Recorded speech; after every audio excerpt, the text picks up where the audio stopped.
అందరికీ నమస్తే. భారత్ శ్రీ యూట్యూబ్ ఛానల్కు స్వాగతం, సుస్వాగతం. నేను మీ వెంకట్.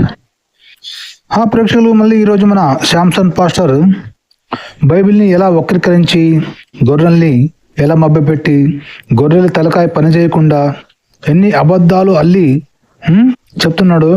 ఈ పాస్టర్కి అసలు బుద్ధి ఉందా లేదనేది మీరు ఆలోచించండి. గొర్రెలు ముఖ్యంగా మీరు, ఎందుకంటే ఇప్పుడు కరుణాకర్ సుగ్గన గారు ఒక వాక్యం చెప్పి చదివి చూపించారు.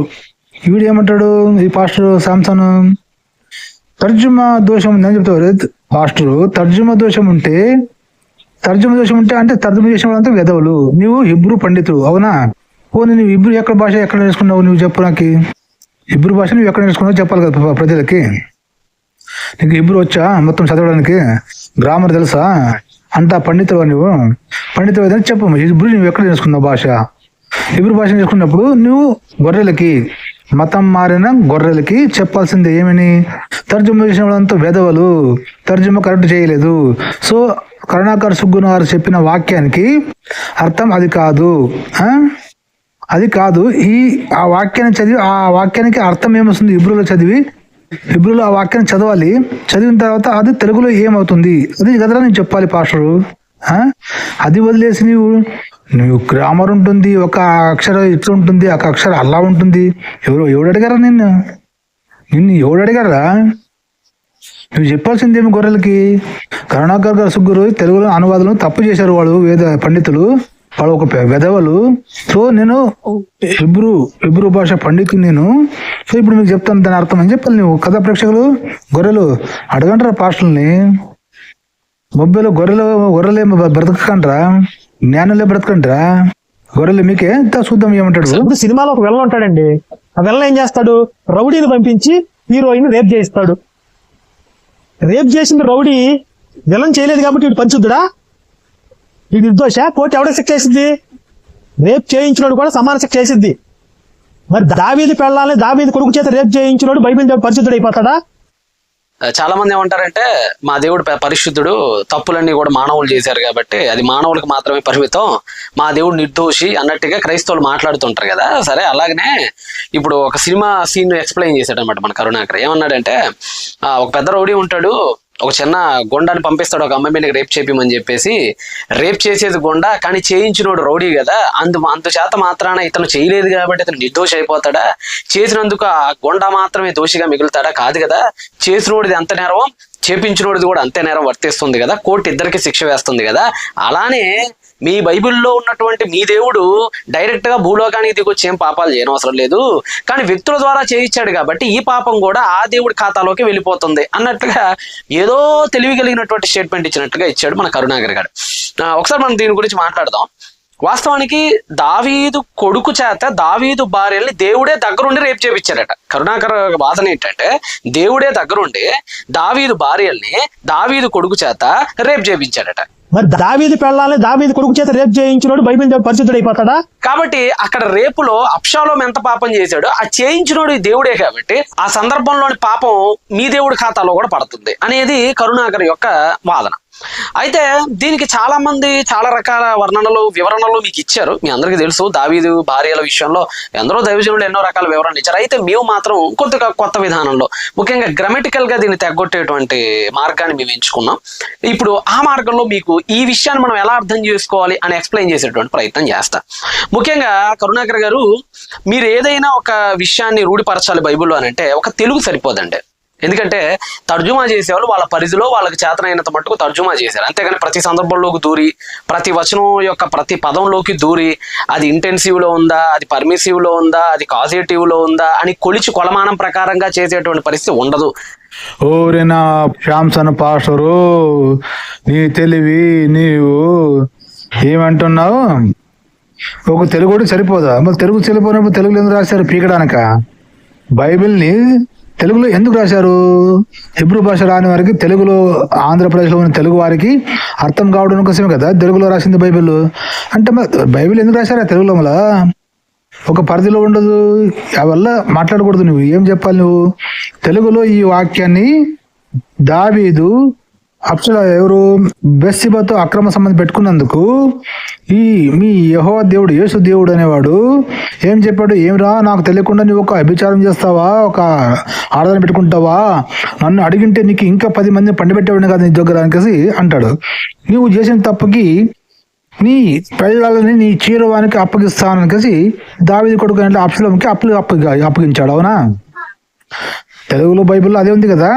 ఇప్పుడు నువ్వేమంటావు, ఒక తెలుగు చేరిపోదు, హిబ్రూ భాషలో ఒక మూలాలకు వెళ్ళాలి, నువ్వు మూలాలకని వెళ్ళు, నీ గుద్దలోకని వెళ్ళు కదా ప్రేక్షకులు గొర్రెలు, నువ్వు మూలాలకని వెళ్ళు, నీ గుద్దలోకని వెళ్ళు. ఇలా మాట్లాడుతా నేనేం అడిగాను, ఇప్పుడు కరుణాకర్ గారు ఏమని అడిగారు, ఆ వాక్యానికి హిబ్రూ భాషలో అర్థం అది వస్తుందా రాదా, హిబ్రూలోనూ అది రాశారా లేదా, హిబ్రూలోనే ఇప్పుడు అదే వాక్యాన్ని చదువు, ఆ వాక్యాన్ని చదివి ఇప్పుడు నువ్వు హిబ్రూలోనూ ఉన్న బైబిల్ని తెలుగు తర్జుమా చేసిన వాడు వెధవలు అంటున్నావు నువ్వు కదా. ఇప్పుడు నువ్వు హిబ్రూ పండితుడు కదా, హిబ్రూ పండితుడైన నువ్వేం చెప్పాలి, తెలుగులో అనువాదం చేసింది అనువాదం దోషం ఉంది, వాళ్ళకి బైబిల్ ఒక పరిధి ఉంటుంది, వాళ్ళకి అర్థం కాలేదు, బైబిల్ హిబ్రూ భాష అర్థం కాలేదు, వాళ్ళంతా వెధవలు నీచులు, వాళ్ళకి అర్థం కాక అప్పట్లో బైబిల్ని తర్జుమా చేశారు, కానీ అర్థం అది కాదు. హిబ్రూ బైబిల్లో వాక్యం చదవాలి. అది అబ్షాలోము గారు ఇప్పుడు ఏం చెప్పారు కదా దావీదు గురించి కరుణాకర్ గారు, ఆ వాక్యాన్ని నువ్వు హిబ్రూలో చదవాలి, హిబ్రూలో చదివి తెలుగులో అర్థం చెప్పాలి దాని వాక్యానికి, అంతే కదా గొర్రెలు. అది వదిలేసి మీ గొర్రెల్ని మభ్య పెట్టడానికి, గొర్రెల్ని కన్ఫ్యూజ్ చేయడానికి, గొర్రెల్ని అర్థం కాకుండా చేయడానికి వీడు పడే పడపాట్లు ఎంత విచిత్రంగా ఉందో. దేవా చూడండి, ముందు చూడు మీరే. తర్జుమాలకు కొన్ని పరిధులు ఉంటాయి, ఆ పరిధిలో వారు తర్జుమా చేసుకుంటా పోవాలి.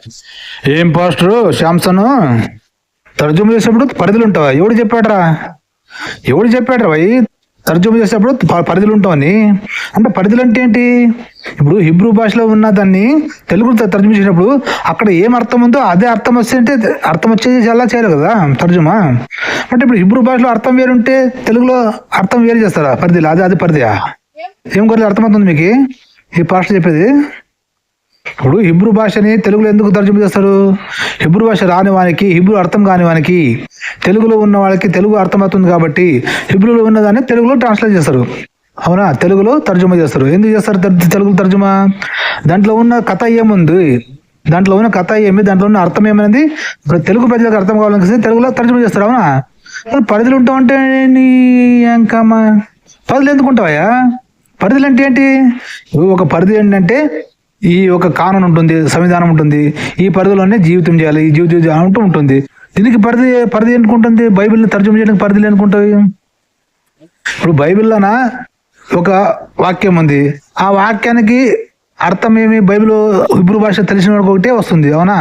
తెలుస్తుంది. మళ్ళీ హిబ్రూ భాష రాని వారికి, వేరే భాషలో ఉన్న వాళ్ళకి తెలియాలంటే ఏం చేయాలి? తర్జుమా చేయాలి కదా. మళ్ళీ హిబ్రూ భాషలో అర్థం ఏమొస్తుందో దాన్ని తర్జుమా చేయాలి కదా. మళ్ళీ అది పదిలేసి పరిధిలో ఉంటావు అంటే మెంటల్ అయినా ఏమి పాస్టర్ నువ్వు? ఓహో, మీ గొర్రెల్ని మబ్బ పెట్టడానికా? సరే చెప్పు. మనకి ఏదైనా ఒక సందేహం వచ్చినప్పుడు కానీ, అనుమానం వచ్చినప్పుడు కానీ ఆ ఒరిజినల్ టంగ్ లోకి వెళ్ళటం చాలా చాలా చాలా ఇంపార్టెంట్. అది రామాయణ అయినా, ఖురాన్ అయినా, ఇంక్లూడింగ్ బైబిల్ అయినా సరే. ఓరే పాస్టరు, నేను అది అడుగుతున్నాను రా, నీ ఒరిజినల్ టన్లోకి వెళ్దామంట. నేను అడిగే ప్రశ్న ఏంటి? గొర్రెలు మీరు బాగా ఆలోచించి ఆ ప్రశ్న అడగండి. ఇప్పుడు ఒరిజినల్ టన్లోకి వెళ్దామంట అంటే ఒరిజినల్ టన్లోకి వస్తే అంటే ఏం చూడాలి దాంట్లో? ఇప్పుడు దావీదుకి అడిగాడా మీ యేసుగాడు, ఏమిట్రా నాకు తెలియకుండా బెత్షెబతో వ్యభిచారం చేసి అక్రమ సంబంధం పెట్టుకున్నావు, నన్ను అడిగింటే నీకు ఇంకా 10 మంది పండిపెట్టేవాడే కదా, ఇంకా 10 మందిని ఇచ్చాను కదా అని అంటాడు. అవునా? నీవు చేసిన పాపానికి, నీవు చేసిన తప్పుకి నీకు ఇంకా నీ పెళ్ళాలని నీ చేరువానికి అప్పగిస్తాను అని తెలుగు బైబిల్ వాక్యంలో ఉంది. అవునా? ఇప్పుడు నీవు మూలాలలోకి వెళ్ళు, గుద్దలోకి వెళ్ళు, నీవు మళ్ళీ నాకు మంచి మాటలు రావు. శాంసన్ ప్రజలకు ఏం చెప్పాలి? నిజాన్ని చెప్పాలి. మీ ఈ అణెభారం అంతా ఇది అయిపోయి కదా. ఇప్పుడు ఏం చెప్పాలి? తర్జుమా చేసింది ఒక పరిధి అంటే ఏంటి?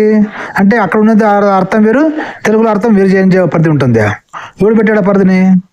ఏం పాస్టర్ ఏం ఉందా నీకు మెంటల్? చెప్పు. అయితే ఇక్కడ మనం ఇప్పుడు సమస్య అంతా ఎక్కడ ఏర్పడింది? సమూయేలు 2వ గ్రంథము 12వ అధ్యాయం 11వ వచనంలోనే కదా.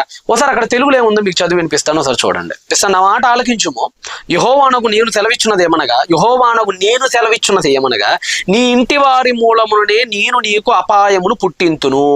నీవు చూచుచుండగా నేను నీ భార్యలను తీసి నీ చేరువ వానికి అప్పగించెదను. సో యెహోవానే దగ్గరుండి నీ భార్యల్ని నీ చేరువానికి అప్పచెప్తానని అన్నాడు కాబట్టి అబ్షాలోం అనేవాడు సొంత పిన్నీలతో పాపం చేశాడంటే చేయించినోడు మీ దేవుడే కదా అనేది మన కరుణాకర్ యొక్క వాదన.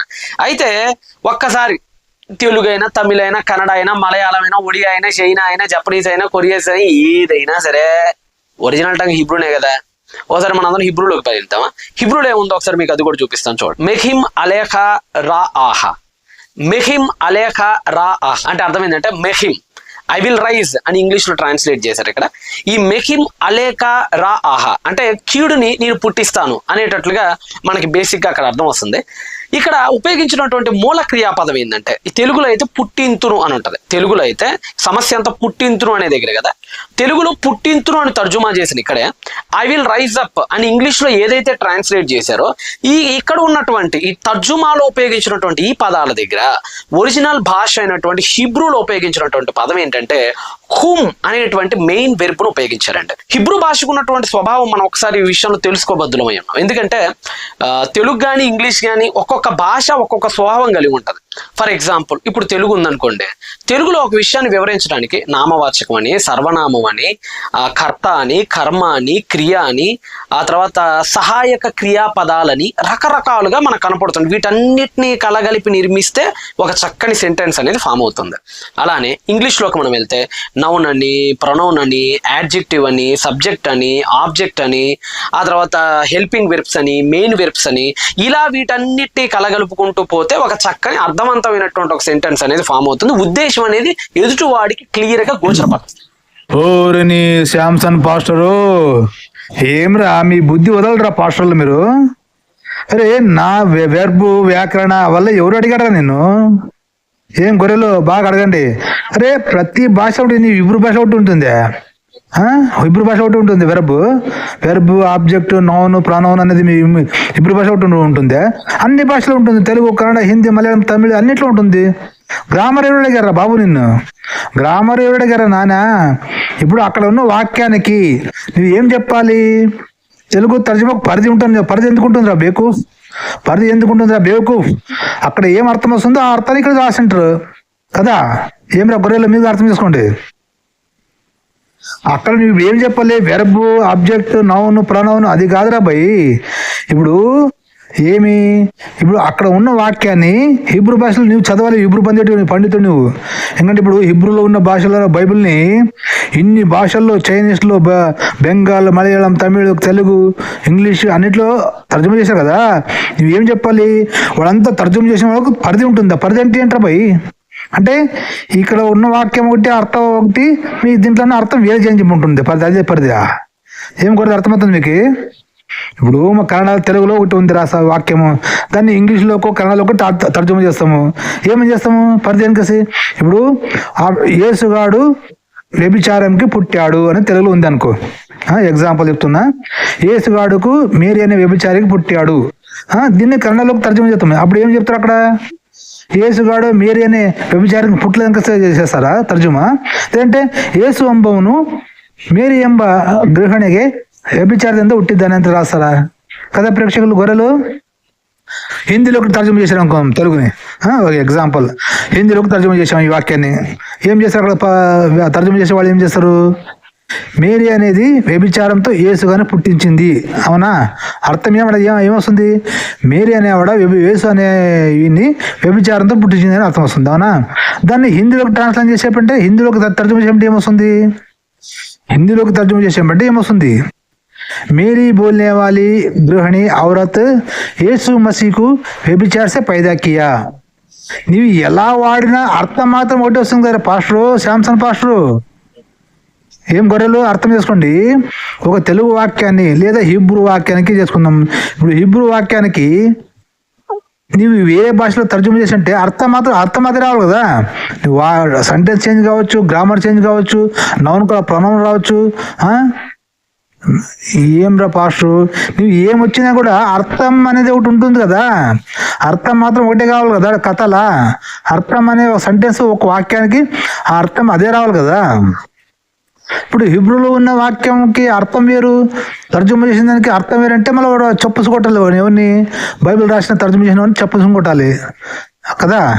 ఎందుకంటే అరే అక్కడ ఉన్న అర్థం ఒకటి, తెలుగులో ఉన్న వాళ్ళకి అర్థం ఒకటి చెప్తున్నావు కదా బేవకూఫ్ అని వాడిని చెప్పుతో కొట్టాలి. మళ్ళీ నువ్వేం చేయాలి? బైబిల్ పండితుడు, హిబ్రూ భాష పండితుడు శాంసన్, నీకే చెప్తున్నా, ఇప్పుడు ఉన్న బైబిల్ తర్జుమాకి అన్ని రాంగ్ అర్థాలు ఇచ్చారు. వాళ్ళకి అప్పుడు బైబిల్ తెలీదు, పండితు హిబ్రూ తెలీదు, వాళ్ళకి వెధవలు. నేను హిబ్రూ భాష చదివిన పండితుని, హిబ్రూ భాషలో పండితుని అని చెప్పి ఆ బైబిల్ మొత్తం తగలబెట్టాలి. తెలుగులో ఉన్న బైబిల్ అన్ని, హిందీలో, ఇంగ్లీష్లో ఎన్ని బైబిల్ ఉన్నావు కదా అన్ని బైబిల్ తగలబెట్టేయాలి. తగలబెట్టించి నీవు కొత్తగా బైబిల్ రాయాలి. ఇప్పుడు హిబ్రూలో ఉండేదాన్ని ఇక తర్జుమా చేసుకొని ప్రజలకు అర్థమయ్యేలా చెప్పాలి కదా గొర్రెలు. కానీ వీడు ఏం చేస్తున్నాడు? మీ గొర్రెల్ని మభ్య పెట్టడానికి గ్రామర్ ఉంటుంది, నౌన్ ఉంటుంది, ప్రొనౌన్ ఉంటుంది, అబ్జెక్షన్ ఉంటుంది, వంకాయ ఉంటుంది, పులుసు ఉంటుంది. ఆ దేవుడు అడిగారు నాయన, అక్కడ ఏముంది? దావీదు అనేవాని భార్యల్ని చేరువానికి అప్పగిస్తానని యేసుగాడు అన్నాడా లేదా? అనలేకపోతే హిబ్రూ భాష చదివేసి దాని అర్థం చెప్పాలి నువ్వు కదా. అది వదిలేసి గొర్రెల్ని మెంటల్ చేయడానికి ఎంత కోటి కోసం కోటి కొరకు కోటి ఉద్యలు అన్నట్లు ఏమరా మీ బ్రతుకు పాస్టర్లు. ఛీ! ఇప్పుడు నేను అడుగుతున్నాను ఈ వీడియో ద్వారా, ఇప్పుడు అక్కడ కరుణాకారు ఇప్పుడు నీవు చదివిన వాక్యానికి హిబ్రూ భాషలోకి వెళ్ళి చదువు. హిబ్రూ భాషలోకి వెళ్ళి చదివి దాని అర్థం తర్జుమా రాంగ్ చేశారు. అర్థం అంటే ఏంటుంది? ఓ శాంసన్ ఇక్కడ రా అంటాను నేను తెలుగులో. ఇప్పుడు హిబ్రూ భాషలో కూడా తర్జుమా చేసామనుకో, ఒక పరిధిలో తర్జుమా చేయి. ఇప్పుడు ఓ శాంసన్ పాస్టర్ ఇక్కడ రా అంటాను నేను, అవునా? ఇది వాక్యం. మళ్ళీ హిందీలో చేసేప్పుడు ఏం రావాలి?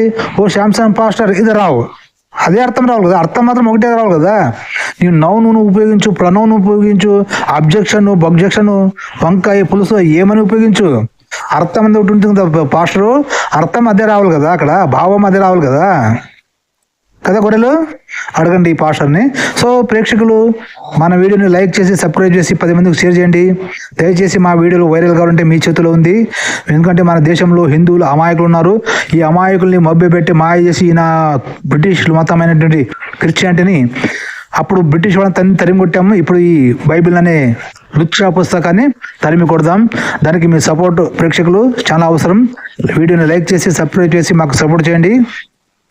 మళ్ళీ నెక్స్ట్ వీడియోలో ఈ శాంసన్ అనే పాస్టర్, లుచ్చా పాస్టరు, ఈ మళ్ళీ కొన్ని ప్రశ్నలు అడదాం. మళ్ళీ దమ్ముంటే చెప్తాడో చూద్దాం. పోయిన వీడియోలోనే ఈ శాంసన్ పాస్టర్ అడిగాను, యేసుగాడు భూమి ఆకాశం సృజించను, అవ్వ ఆదమును పుట్టించను. ఆది కాండంలో ఉంది. అవ్వ ఆదమును పుట్టించిన తర్వాత కేన్ అనే మగపిల్లగాడు పుట్టాడు. మొత్తం కేన్ తర్వాత హేబెల్ పుట్టాడు అని రాసి ఉంటాడు. కానీ హేబెల్ గాని కేన్ చంపేస్తాడు. కైన్ గానికి దేశ దిమ్మరైపోయిన శపిస్తాడు యేసుగాడు. శపించినప్పుడు అప్పుడు అక్కడ కేన్ గాడు పెళ్లి చేసుకుని భార్యతో పోతానికి రాశారు, బైబిల్లో చెప్పింది. మళ్ళీ భార్య ఎక్కడికి వచ్చిందిరా? పాస్టరు, ఈ ప్రశ్న అడిగాను. కైన్కి భార్య ఎలా వచ్చింది? అవ్వ, ఆదము, కేను, హేబెల్ నలుగురే ఉన్నారు భూమి పైన. మరి కేన్కి భార్య ఎవరు, ఎక్కడి నుండి వచ్చింది? కేను భార్య ఎవరు పుత్రి, ఎవరు సంతానం? మళ్ళీ ఎవరు సంతానాన్ని ఈ అవ్వ, ఆదం తన కొడుకుగా తెచ్చుకున్నారు చెప్పాలి నువ్వు, దమ్ము ధైర్యం ఉంటే కదా ప్రేక్షకులు. సో ప్రేక్షకులు చూస్తుండండి భారత్ యూట్యూబ్ ఛానల్. నేను మీ వెంకట్. మన ఛానల్ ఇంకోటి ఉంది, భారత్ ఇతిహాస్ యూట్యూబ్ ఛానల్. దాన్ని కూడా సబ్స్క్రైబ్ చేసి లైక్ చేసి సపోర్ట్ చేయండి. మరొక వీడియోతో ఈ పాస్టర్ని తగులుకుందాం ప్రేక్షకులు. వీడియో వస్తే లైక్ వీడియో గురించి మీరేమంటారు కామెంట్లో పెట్టండి. జై హింద్, వందే మాతరం, భారత్ మాతా కీ జై.